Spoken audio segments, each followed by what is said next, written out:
I'm Linda Lanterman, the Director of Kansas State Parks. And today is a day that many of us have been waiting for a long time. And so we are so appreciative of you coming out in this cold weather this morning. It's going to warm up and it'll be, in my opinion, perfect hiking weather. And with that said, we have several speakers. Rob Manus, with the Director of the Nature Conservancy for Kansas. He has a long history with Kansas Department of Wildlife, Parks, and Tourism. I'd like to bring him to the podium and say a few words. I want to talk just for a few short minutes, not so much about conservation or outdoor recreation, but about joy. That's what this is about. And about being joyful. Almost 25 years ago exactly, I had the opportunity to fly in a little plane over western Kansas, and as we crossed this very spot, one of the people in the plane said, "Wow, that'd make a really cool state park." Being the visionary that I am, I dismissed that idea as infeasible and silly. Truly. And almost from the time the Nature Conservancy acquired Smoky Valley Ranch, way in the background here in 1999, we started speaking with the McGuire family, letting them know our interest in conserving Little Jerusalem. It seems sort of a remote impossibility. Then about 3 years ago, we got a call from Jim McGuire. And he wanted to know if the Conservancy would be interested in acquiring this magnificent place. And again, in my great visionary style, I said, "That'd be great, Jim, but I don't think we have the money." Fortunately for everyone here, my staff and some trustees pointed out the error of my thinking, and the rest is joyful history. And I want to make it clear that I am humbled and overjoyed to welcome you to this landmark place on this landmark day. We'll all be able to boast to our grandchildren, I suppose, that we were here on this day. We were here the day that it opened. And it's a cool thing to be here to open a place like this for our enjoyment, for our joy. This place was stewarded by private landowners for a long time, most recently the McGuire family. Thank you, Jim and Larry. I really appreciate the work you guys have done here. Also should mention the Yonkin family, which has run cattle on this place for a long time, and they ranch all over this country. These people have stewarded this place and kept it in its beauty. This place has been largely unknown. It's been a secret in Kansas, except for a few local lucky folks who have been able to come here. And today we celebrate the opening of it for the enjoyment of anybody who wants to come. It's a pretty joyful and uplifting place. And I thank the McGuire family for making this happen. Thank you. It's a great privilege for me to represent some of the other people who have made this possible. An endeavor like this is expensive, really expensive. And with us today are some of the people who have supported the Conservancy and with their contributions, large and small, to make this happen. Would you raise your hand if you're a member of the Nature Conservancy, if you would, please? Yeah, several of you. Thank you. Let's thank these folks. These things don't happen without those kind of people. They've done much to make this joy a reality. And I know you came to see this place and not listen to us talk, so I'll wrap up pretty quickly. No place in Kansas becomes a state park unless the Kansas legislature says it can become a state park and the governor signs the bill. That's the way that works. And we have with us today Don Heineman, who is a kind and visionary leader. I don't see Don. There he is over here. Who introduced the bill to make this a state park. Thank you, Don. A lot of other folks have had a hand in this joyful endeavor. Linda mentioned some of them. The Kansas Department of Parks and Tourism has been magnificent. We could not do this without them. This is not what the Nature Conservancy does. We don't do parks. We like to connect people in nature and conserve cool places, but we couldn't do this without the Department of Wildlife and Parks. And I'm going to end where I began, and that is I thank you all for being here. Let me share this moment of joy with you. And I look forward to seeing you out in Little Jerusalem Badlands State Park. Enjoy. Thank you. I'll do it. 5, 4, 3, 2, 1. Yay!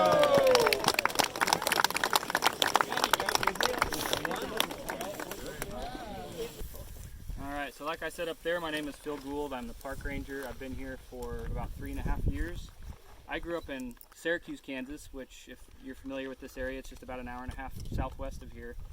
And up until I started working for Wildlife and Parks in 2016, I didn't even know this place existed. So it kind of gives you an idea of how well kept of a secret it has been. And for a lot of people that live in Scott County, they've known about it their whole lives. But then again, you meet people from surrounding towns that have never heard of it. And so it's amazing that the previous landowner, Jim McGuire, his family owned this property for 5 generations.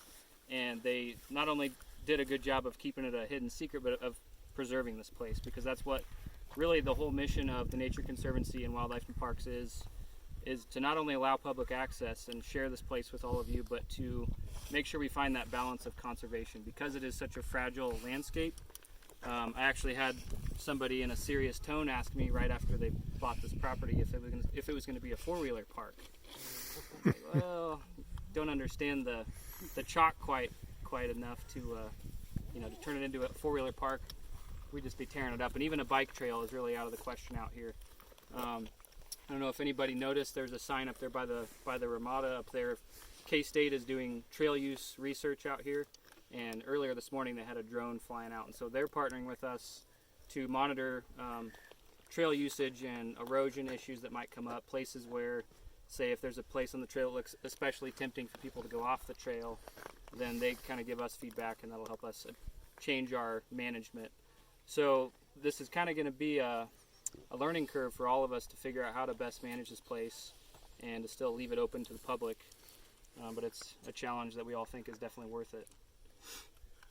So I kind of stole a few notes from Matt Bain. He's the ranch manager of Smoky Valley Ranch that the Nature Conservancy owns up here. And he had a statistic that I thought was really interesting, and that's that 80% of the native prairie grassland in this area has been converted into some other use, whether it's farming or whatever else. And so part of their goal is to preserve that last 20% of natural grassland. And where we sit is actually where 2 different types of grassland meet. There's the short grass prairie and the tall grass prairie.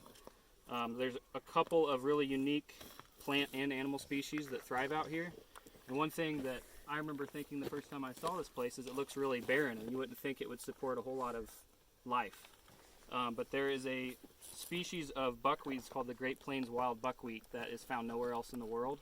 There's other varieties of buckwheat, but this one is different enough that it's been determined as its own species. There's obviously buffalo grass, the yucca plant, which was very important to Native Americans. They used it to weave into baskets, to make netting, to use it as a soap even. And as we're walking down into the rocks a little later, you'll notice some nests in the rocks, and that's from the cliff swallows.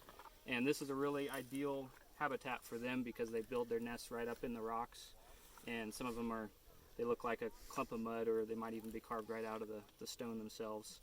On one of the taller pillars, we can't see it from here, but on the northern edge, there's actually a Pharyngenous hawk nest up on top of there. And then, of course, if anybody's familiar with this area, there's a lot of deer and pronghorn antelope in this area, coyotes, bobcats, that type of thing. Does anybody have any questions? And the prairie chicken. And the prairie chicken, exactly, which has drawn worldwide visitors. There were people from Germany and, literally all over that have come in the last couple of years, and they go with the Hamies on their ranch and watch the exotic mating rituals of that lesser prairie chicken. So that's also a very unique thing about this area. Did they have animals on here as far as buffalo, and are there still? Yeah, this is still an active cattle and bison ranch, and the bison are further north of here, but the cattle, they were essentially where that parking lot is just yesterday. So they're free to roam anywhere other than on the other side of that split rail fence up there, the parking lot. That's basically the only place where they don't have access to. The Smoky Valley Ranch is about 18,000 acres, so it's a very big ranch. And Matt Bain, he's been the manager there, I think, for about 7 years, if I remember right. So we've done a lot of work with him. He's a great guy, and we just hired a full-time naturalist because of the opening of this park. Her name is Sarah. She's one of the tour guides today. So after today, if you were wanting to come back and get another guided tour like this, you can call our office at Lake Scott, and set up an appointment. Otherwise, this park's always going to be open sunrise to sunset, and people are able to hike the trails on their own time. And they'll just need to have a park permit to get in. Yep. Then. Yep. Okay. After today, you'll have to have a normal vehicle pass for your vehicle, whether it's the annual one you buy from a state park office or the passport through the courthouse, or if you want to buy it daily for $5. We do have a self-pay station up there. We just halfway finished it yesterday, so there's no permits in there yet, but today's free. So if you guys want to follow me.